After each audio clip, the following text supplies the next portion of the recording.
అందరికీ నమస్కారం. ఈరోజు 100వ దినోత్సవం కమ్యూనిస్ట్ పార్టీ. ఈ కమ్యూనిస్ట్ పార్టీ 100 సంవత్సరాలుగా పేదల సమస్యలు, రైతుల సమస్యలు, అదేవిధంగా కింద స్థాయి అందరి సమస్యలను కూడా ఎప్పటికప్పుడు కమ్యూనిస్టులు ఉద్యమం చేయకుండా బాగుపడినటువంటి వర్గం కానీ లేకపోతే అంశాలు కానీ ఒకటి కూడా ఇంతవరకు 100 సంవత్సరాల్లో జరిగింది లేదు. ఈ దేశ ఉద్యమంలో కమ్యూనిస్ట్ పార్టీ పాత్ర చాలా తీవ్రమైనది. ఈ కమ్యూనిస్ట్ పార్టీ పాత్ర నాటికి నేటికి ఉద్యమంలో మొదటి స్థానంలో ఉంటుంది. ఈనాడు 100 సంవత్సరాల్లో ఈరోజు దేశవ్యాప్తంగా ఈ ఉద్యమం కొనసాగుతూ ఉంది. ఈ ఉద్యమం రాబో 29వ తేదీ వరకు కూడా ఈ ఉద్యమం కొనసాగుతూ ఉంది. ప్రజలందరూ కూడా, పేదలందరూ కూడా ఈరోజు అందరూ కూడా పండుగ లాంటిది ఈరోజు కమ్యూనిస్ట్ పార్టీ ఈ యొక్క ఉద్యమం పోరాటం. కాబట్టి ఈ కార్యక్రమానికి వచ్చిన వారందరికీ కూడా భారత కమ్యూనిస్ట్ పార్టీ ఆధ్వర్యంలో కమ్యూనిస్ట్ పార్టీ అందరికీ కూడా నమస్కారం తెలియజేస్తానని, ధన్యవాదాలు తెలియజేస్తా ఉంది. ఈ కార్యక్రమాన్ని కొనసాగించాలని చెప్పి రమణను మధును కోరుతున్నా.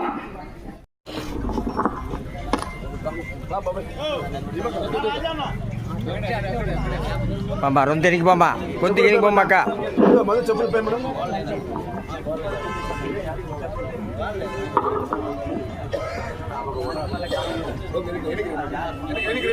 సైడ్కి రాబా, సైడ్కి రాండి అంతా.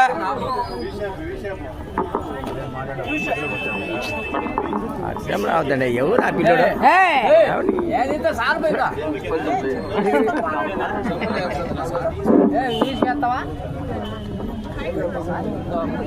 జెండా తీయం, ఇది జెండా తీయం.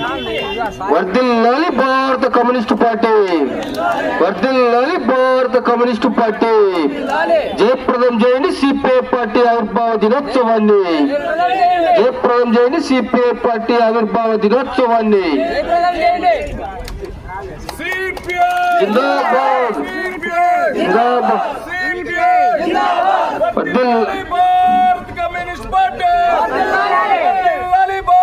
Bharat communist party, Bharat communist party, Bharat communist party.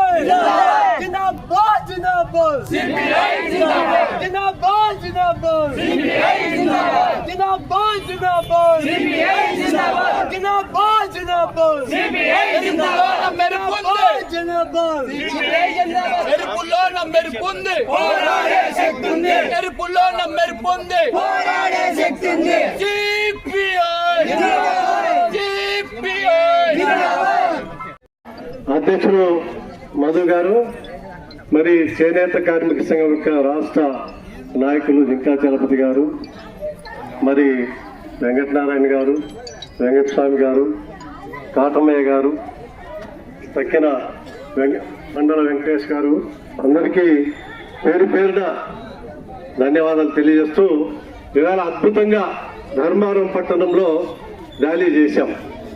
ఎందుకు చేశాం అంటే భారత కమ్యూనిస్ట్ పార్టీ ఆవిర్భవించి 100 సంవత్సరాలకి అడుగు పెట్టడం జరిగింది.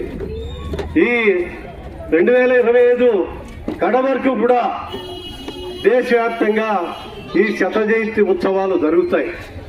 భారత కమ్యూనిస్ట్ పార్టీ ఆవిర్భావం నుంచి కూడా పేదల పక్షాన్ని నిలబడి పేదల కోసం అనేకమైనటువంటి పోరాటాలు నిర్వహించడం ద్వారా ఇవాళ అనేకమైనటువంటి చట్టాలు అమల్లోకి వచ్చాయి. గతంలో పేదలకి ఏమీ చట్టాలు లేవు. పేదల కోసం ఏదో కూలీనాలు చేసుకొని తిని పండుకునే వాళ్ళు పాపం. కానీ ఒక సంక్షేమ పథకం కానీ ఒక చట్టం కానీ ఏది పేదల కోసం చేయలే. కమ్యూనిస్ట్ పార్టీ గుర్తించి సిపిఐ మరి ఆదరించి ఇవాళ కమ్యూనిస్ట్ పార్టీలు అనేక చీలిపోయిండొచ్చు. ఆవిర్భావం ఒక సిపిఐ మాత్రమే. సిపిఐ నుంచి విడిపోయినటువంటి పార్టీలు కదమాకి ఇవన్నీ. ఇవాళ కమ్యూనిస్ట్ పార్టీ అనేకం ఉండొచ్చు.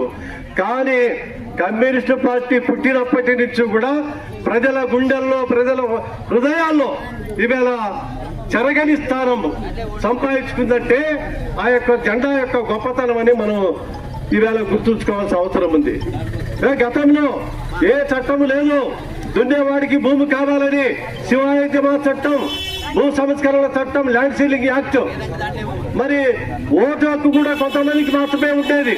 అటువంటి ఓటు హక్కు కోసం బ్యాంకులు అందరికీ రుణాలు ఇచ్చేటివి కాదు, బ్యాంకుల జాతీయం కోసం, వెట్టి చాకరీ విముక్తి కోసం అనేకమైనటువంటి పోరాటాలు చేసినటువంటి ఘన చరిత్ర సిపిఐకి ఉంది. అంతేకాదు భారత కమ్యూనిస్ట్ పార్టీ మరి వేళ స్వాతంత్రం పూర్వమే ఉంది ఈ దేశంలో. ఇంత చరిత్ర కలిగినటువంటి పార్టీ ఏది లేదు. మరి 100 సంవత్సరాలుగా ఉన్నటువంటి పార్టీ భారతదేశంలో లేదు. అది బీజేపీ ఒక ఆర్ఎస్ఎస్ ఆవిర్భావంతో, జనసంఘ్ పేరుతో తర్వాత బీజేపీకి అవతరించింది. కానీ ఏ పార్టీ, కాంగ్రెస్ పార్టీ కూడా మరి బ్రిటిష్ వాడు పెట్టింది కానీ మన దేశంలో వాళ్ళు, మన కాంగ్రెస్ వాళ్ళు స్థాపించింది కాదు. మరి ఏకైక ఘన చరిత్ర కలిగినటువంటి పార్టీ సిపిఐ. అందుకోసమే ఈవేళ దీని వెనక సిద్ధాంతం ఉంది.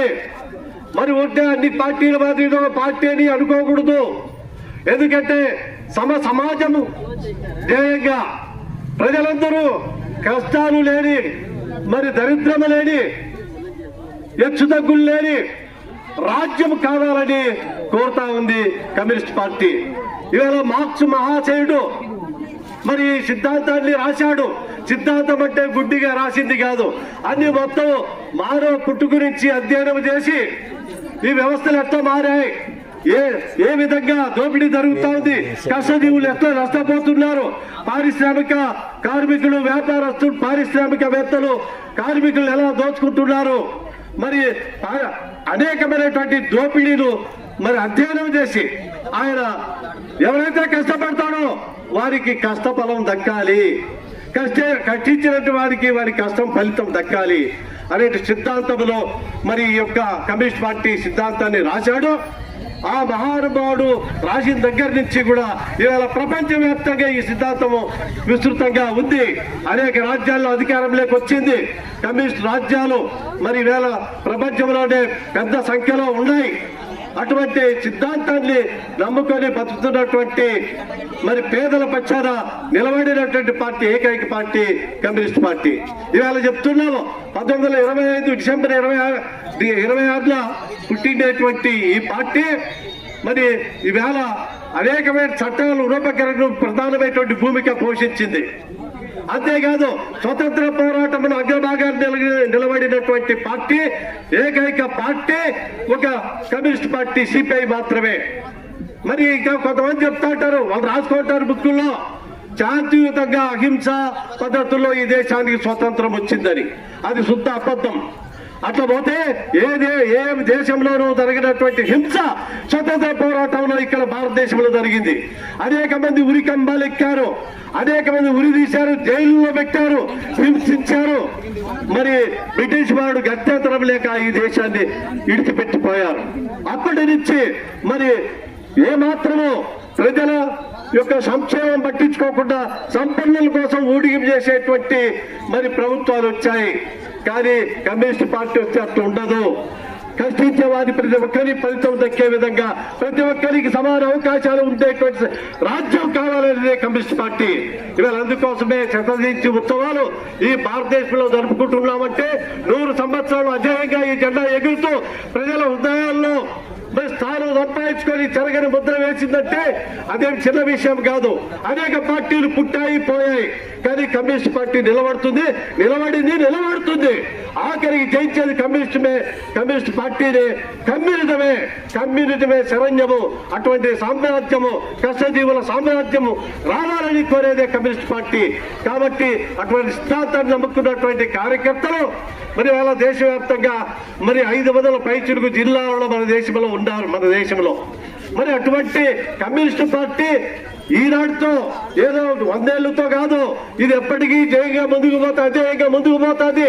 కానీ అంతిమంగా పోరాటంలో జయించేది కమ్యూనిస్ట్ పార్టీ. ఈ పార్టీలన్నీ బూర్జువా పార్టీలు, ప్రజలకు మాయ మాటలు చెప్పి దోచుకునేటువంటి పార్టీలు, మతోన్మాద పార్టీలు, మరి కళ్ళబల్లి మాటలు చెప్పి మీకు అవి చేస్తాం ఇవి చేస్తున్నామని చెప్పేటువంటి పార్టీలు అన్ని మట్టి కొట్టుకొని పోతాయి.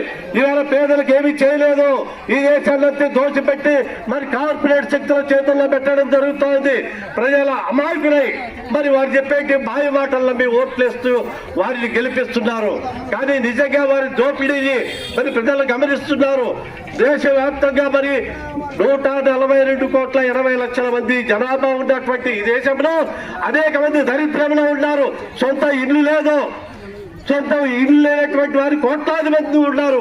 చేయడానికి పని లేని వాళ్ళు కోట్లాది మంది ఉంటారు. నిరుద్యోగం తాండవిస్తా ఉంది. ఇటువంటి పరిస్థితులన్నీ అధిగమించాలంటే ఒక కమ్యూనిస్ట్ పార్టీనే శరణ్యం. కమ్యూనిస్టు రాజ్యంలోనేవి మరి పరిష్కారం అయితే అటువంటి రాజ్య స్థాపన కోసం ఎర్రజెండా నాయకత్వాన్ని మనం నిలబడి మనం అందరం కూడా మనం నమ్ముకున్నటువంటి ఈ ఎర్రజెండా సిద్ధాంతాన్ని ముందుకు తీసుకుపోయి ఈ దేశంలో దోపిడీ శక్తుల ఆట కట్టించి మన సమాజ స్థాపన కోసం మనంతా నడుము బిగించాల్సిన అవసరం ఉందని మీకందరికీ మనవి చేస్తూ నాకు ఇచ్చినట్టు అవకాశానికి ధన్యవాదాలు తెలియజేస్తూ సెలవు తీసుకుంటున్నాను.